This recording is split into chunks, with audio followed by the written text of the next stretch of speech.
আসসালামু আলাইকুম। সবাইকে শুভেচ্ছা জানাচ্ছি। মাসুম মাহবুব। প্রিয় দর্শক, দেখছেন নবীন দাস ইউটিউব চ্যানেল এবং মাসুম মাহবুব ফেসবুক পেজ। আপনাদের জন্য আজকে সকালে অনেকগুলো ব্রেকিং খবর আছে। প্রথম যে শিরোনামটি ব্রেকিং খবরের সেটি হলো, যেকোনো সময় ইরানে আমেরিকা ইসরায়েল আক্রমণ করতে যাচ্ছে, চূড়ান্ত সিদ্ধান্ত চলে এসছে। দ্বিতীয় গুরুত্বপূর্ণ খবর, ইরানকে ভয়াবহ আক্রমণের জন্য মূল পরিকল্পনা করছে নেতাকাকুর দেশটি। সেখানে মার্কিন সেনাবাহিনীর না। ৩ নম্বর, পুরো যুদ্ধ পরিকল্পনা নেতাকাকুর দেশটি সাজালেও মার্কিন প্রশাসন বা মার্কিন সেনাবাহিনীর মধ্যে অসন্তোষ, পাশাপাশি এক যুদ্ধের মধ্যে পুরো ইরানি রেজিমকে ধ্বংস করার জন্য একটা বিগ প্ল্যান সাজানো হয়েছে। দর্শক, কিভাবে আমেরিকা এবং ইসরায়েল ইরানকে পরাজিত করতে চায় তার পুরো পরিকল্পনাটি তুলে ধরার চেষ্টা করছে। এগুলো বিভিন্ন গণমাধ্যম থেকে নেয়া আমার তথ্য। মেলাবেন আপনারা, ভালো লাগলে শুনবেন, ভালো না লাগলে সেটা আপনাদের বিষয়। আমি দেখতে পাচ্ছি আপনারা যারা কমেন্ট করছেন, আমি সবার কমেন্ট, হাতিয়া থেকে এক মুরব্বিকে দেখতে পাচ্ছি, শরীফ আহমদ, কিশোরগঞ্জ। আমি দেখছি আপনাদের সবাইকে। পাবনা থেকে দেখছেন মুকুল হোসেন। দর্শক, মার্কিন যুক্তরাষ্ট্র প্রথম ৪০ দিনের যুদ্ধে ইরানের কাছে একটা ধাক্কা খেয়েছে। সে ধাক্কা অনুযায়ী মার্কিন সেনাবাহিনীর যেই হেডকোয়ার্টার পেন্টাগন, তারা বলছে আমরা যেমনটি ধারণা করেছি তেমনটি হয়েছে। এরপর যুদ্ধবিরতি হওয়ার পর ট্রাম্প চেয়েছিলেন আর যুদ্ধে ফিরবেন না, কারণ তিনি একটা পরাজয়ের স্বাদ পেয়েছেন। সেই পরাজয় থেকে তিনি চেয়েছিলেন যে কোনোভাবে ইজ্জত নিয়ে ফিরতে, কিন্তু ইসরায়েল তাকে সেই সুযোগটি দিচ্ছে না। ইসরায়েল তাকে আবারও মাঠে নামাবার চেষ্টা করছে এবং সেই চেষ্টাই এগুচ্ছে। যখন চীন সফর ট্রাম্পের ব্যর্থ হয়েছে, তখন ট্রাম্পকে ইসরায়েল যেই ফাইনাল সিদ্ধান্তটি দিয়েছে সেটি হলো যুদ্ধের বিকল্প নেই। এই পর্যন্ত হলো আপনাদের আমার বক্তব্যের স্টার্টিংটা। কি হতে পারে, কি হবে, আসেন মূল পরিকল্পনায় আসে। প্ল্যান বি, যে যুদ্ধের পরিকল্পনাটা করার কথা ছিল পেন্টাগনের সামরিক কর্তাদের, মানে মার্কিন সেনাবাহিনীর সেনাপ্রধান, চিফ অফ স্টাফ, আরো অনেক গুরুত্বপূর্ণ ব্যক্তির, সেই পরিকল্পনাটি করছে এখন ইসরায়েল। কিছু মাধ্যম বলছে যুদ্ধের পরিকল্পনাটি প্রথমে সাজাচ্ছে ট্রাম্পের অ্যাডভাইজাররা, যেটি করে সেনাবাহিনী, কিন্তু এখানে অ্যাডভাইজার করছে। ধরেন মার্ক রুবিও আছে, জেরার্ড কুস্টার আছে, স্টিভ উইটকফ আছে, এরকম ব্যক্তিরা। এই পরিকল্পনাটি যারা সাজাচ্ছেন তারা সবাই হলেন ইসরায়েলপন্থী, ইহুদি লবির লোক। ওই দেশটি যেভাবে পরিকল্পনা সাজিয়ে দিয়েছে, তারা সেই পরিকল্পনাটি সিচুয়েশন রুমে প্রেসিডেন্ট ট্রাম্পকে বলছেন। ট্রাম্প সেই পরিকল্পনাটি তার সেনাবাহিনীকে দিয়েছে। সেনাবাহিনী বলছে, মিস্টার প্রেসিডেন্ট, এই কাজটি তো আমাদের করার কথা। ট্রাম্প বলছে, আমি যেভাবে বলি সেভাবে করতে হবে। কি সেই পরিকল্পনা? পরিকল্পনা নাম্বার 1,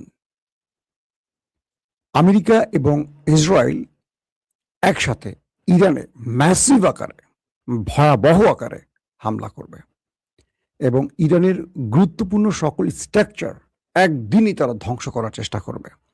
এত ম্যাসিভ আকারে তারা আক্রমণ করবে, ইরান তার প্রতিরক্ষা ব্যবস্থা দিয়ে যা মোকাবেলা করতে পারবে না, এমনকি ইরান পাল্টা আঘাত করার শক্তিটুকু হারিয়ে ফেলবে।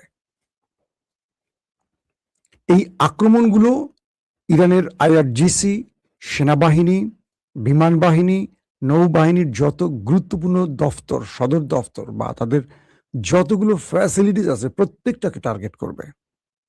পুরো আকাশ মার্কিন যুদ্ধ বিমানে ভরে যাবে, ইসরায়েলের যুদ্ধ বিমানে ভরে যাবে এবং তাদের মিত্রদের যুদ্ধ বিমানে ভরে যাবে। সিরিজ অ্যাটাক চলবে, সঙ্গে মিসাইল অ্যাটাক চলবে এবং সঙ্গে ড্রোন অ্যাটাক চলবে। ইরান পাল্টা আঘাত দেওয়ার আগে নিজেকে রক্ষায় ব্যস্ত হয়ে পড়বে। এরই মধ্যে ইরানে নেমে পড়বে কমান্ডো বাহিনী, মানে মার্কিন কমান্ডো বাহিনী।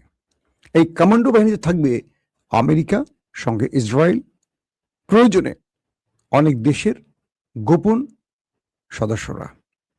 সেটা ইসরায়েল আমেরিকার নামই তারা প্রবেশ করবে, হতে পারে আরব আমিরাতের কেউ। প্রত্যেকেরই মাস্ক পরা থাকবে।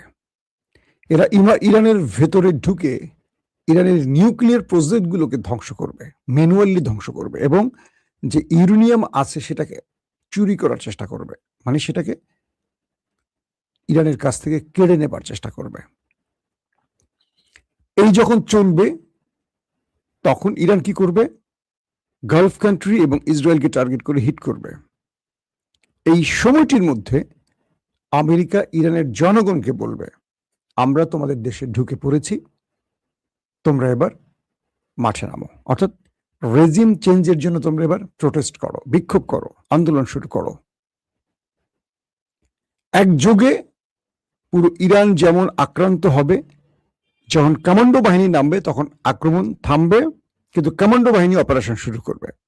এই সময়টিতে পুরো ইরানের ভেতরে সরকার বিরোধী আন্দোলন সৃষ্টি করবে, আন্দোলন হবে, এবং যত ইরানে থাকা সিআই বা মোসাদের এজেন্টরা আছে তারা গুপ্ত হত্যা পেতে উঠবে।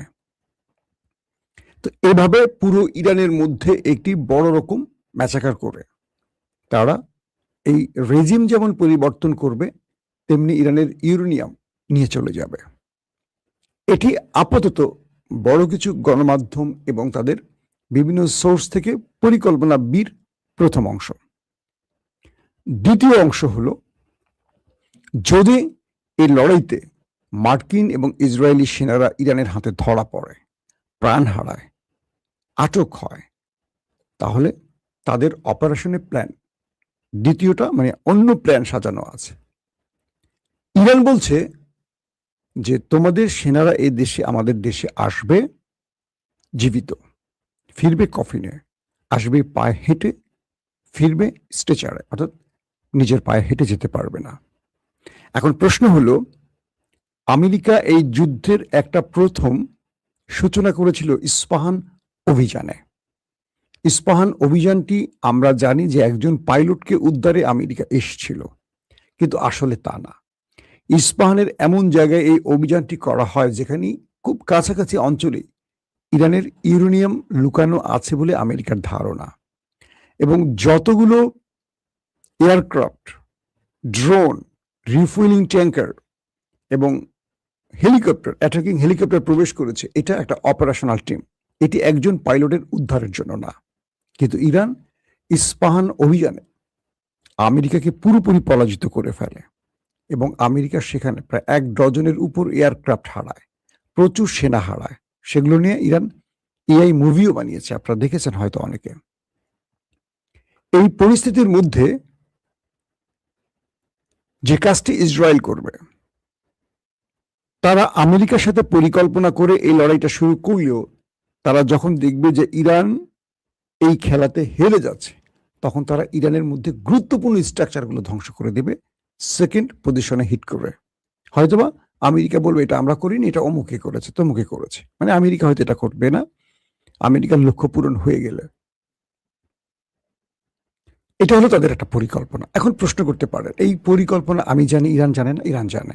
ইরান জানে, পৃথিবীর বড় বড় গণমাধ্যম জানে, ইন্টেলিজেন্স জানে অনেকে, হয়তো বা আজকে আমার মাধ্যমে আরো 200 ইউটিউবাররাও এই কথাগুলো ছড়াবে, অনেক টেলিভিশন ও নিউজগুলো নেবে, জানবেন। বিষয়টা জানাজানির নয়। বিষয়টা কি, ইরান এটার জন্য প্রস্তুত কতটুকু? ইরান বলছে যে আমাদের ফাইটাররা প্রস্তুত। ইরান আক্রান্ত হলে ইরান প্রথম হুমকি দিয়েছে আমরা নিউক্লিয়ার বানাবো। আমার ধারণা ইরান এই কাজটি করে ফেলেছে। বলবেন, অনেকে আমাকে বলেন যে ভাই এটা তো বলেন সবসময়, ইরান যদি নিজে না বলে যে আমরা বানিয়ে ফেলেছি, আমি কি বলবো বানিয়ে ফেলছে? কিন্তু ইরানের বক্তব্য, সিমটম, ইরানের সাহস, ইরানের অ্যাটাকিং মুড, আমেরিকাকে পাল্টা জবাব, সবগুলো ডট কানেক্ট করলে যেটি মনে হয় যে ইরান ওই নিউক্লিয়ারের কাজটি সেরে ফেলছে, আর এই জন্যই আমেরিকা পাগলা হয়ে গেছে, ইসরায়েল পাগলা হয়ে গেছে। Number one. Number two, Iran বড় মাত্রায় তার ভয়ঙ্কর মিসাইলগুলো দিয়ে দখলদার দেশটিকে টার্গেট করবে। অর্থাৎ ইরান যে পজিশনে আছে, আক্রান্ত হবে। ইরান তো ধরেন তেহরান থেকে বসে আক্রমণ করবে না, বা একটা নির্দিষ্ট অঞ্চল থেকে আক্রমণ করবে না, সেনা সদর দপ্তর থেকে আক্রমণ করে না। ইরানের আক্রমণের লঞ্চারগুলো, মিসাইল লঞ্চারগুলো, ড্রোন, মোবাইল লঞ্চারগুলো প্রত্যেকটা পাহাড়ি গোপন গোপন স্থানে লুকানো আছে। অর্থাৎ ইরানে এত পার্বত্য অঞ্চল আছে, পাহাড়ি অঞ্চল আছে, এত মরুভূমি অঞ্চল আছে, যেখানে মাটির নিচে বাংকারের মতো করে রাখা হয়েছে। এগুলো আক্রমণের সময় জাস্ট উপর থেকে মাটির প্লেট সরে যায়, আক্রমণ করে, সেটা আবার বন্ধ হয়ে যায়। স্যাটেলাইট ইমেজ সেটাকে নিখুঁতভাবে ধরতে পারে না। আবার মোবাইল লঞ্চারগুলো এক জায়গা থেকে এক জায়গায় একটা আক্রমণ করছে, 50 কিলোমিটার দূরে গিয়ে আবার আক্রমণ করছে, আবার 150 কিলোমিটার দূরে গিয়ে আবার আক্রমণ করছে। অর্থাৎ বিশাল আয়তনের ইরানের এমন এমন জায়গা আছে যেখান থেকে উপর থেকে সঠিক স্থানগুলো নির্ণয় করতে পারে না আমেরিকা এবং ইসরায়েলের স্যাটেলাইট প্রতিষ্ঠানগুলো। তো ইরান যে কাজটি করছে সেটি হলো ব্যাপক আকারে মোবাইল লঞ্চার তারা ইউজ করছে, কারণ এই যুদ্ধকালীন সময় এবং পরবর্তী সিজফায়ারে তাদের পররাষ্ট্রমন্ত্রী আব্বাস আরাকচি বলছেন যে আমরা 120% মিসাইল লঞ্চার তৈরি করে বসে আছি, যেটা তাদের তাদের সিআইএ বলেছিল যে ইরানের কাছে যুদ্ধের পর অবশিষ্ট অক্ষত আছে অস্ত্র 75%-এর মতো। ট্রাম্প বলছিল 15-20%, সিআইএ বলছে 75%। ইরানের আব্বাস আরাকচি বলছেন যে না, 100% না, আমাদের 120% আছে। মানে আমরা তোমাদের কল্পনার চেয়ে বেশি তৈরি করে রেখেছি যুদ্ধের পরে, কারণ আমরা জানি এই কাজটি তোমরা করবা।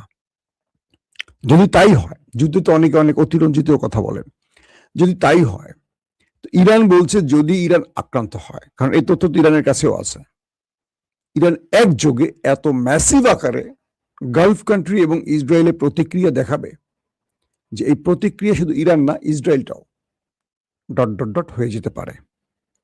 অর্থাৎ ইরান দখলদারদের ডিমোনা নিউক্লিয়ার প্ল্যান্ট যেখানে, পাওয়ার প্ল্যান্ট যেখানে, তেল রিফুয়েলিং যেখানে, পানি শোধনাগার যেখানে, তাদের যে গুরুত্বপূর্ণ সামরিক স্থাপনা যেখানে, প্রত্যেকটিকে টার্গেট করে একটি নয় একাধিক মিসাইল আপলোড করে রেখেছে, নেভিগেশন অন করে দিয়েছে, জাস্ট সুইচ টিপ দেবে।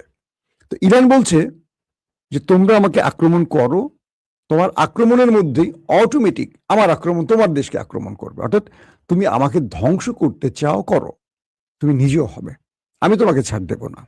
মানে আমি তোমাকে এই যাত্রা ছাড় দেব না। আমেরিকা ইসরায়েলের দ্বিতীয় ধাপটি হলো তারা এই এটাকে খার্ক-দ্বীপ, যেটা ইরানের তেলের বাণিজ্যিক নগরী বলা হয়, খার্ক-দ্বীপটাকে পুরো ছাপা করে ফেলবে অ্যাটাক করে। তারপর হরমুজ প্রণালীকে কন্ট্রোল যেখান থেকে করা হয় সেটাকে ব্যাপক অ্যাটাক করবে। অর্থাৎ এই পজিশনগুলো অ্যাটাক করে ইরানের প্রথম সারির তো মোটামুটি কমান্ডাররা শেষ, দ্বিতীয়, তৃতীয়, চতুর্থ সারিকে শেষ করবে। এটা হলো তাদের টার্গেট। ইরান কি করছে, পুরো অ্যাটাকিং পজিশনটাকে সাজানো হয়েছে ফোর্থ লেয়ারকে দিয়ে।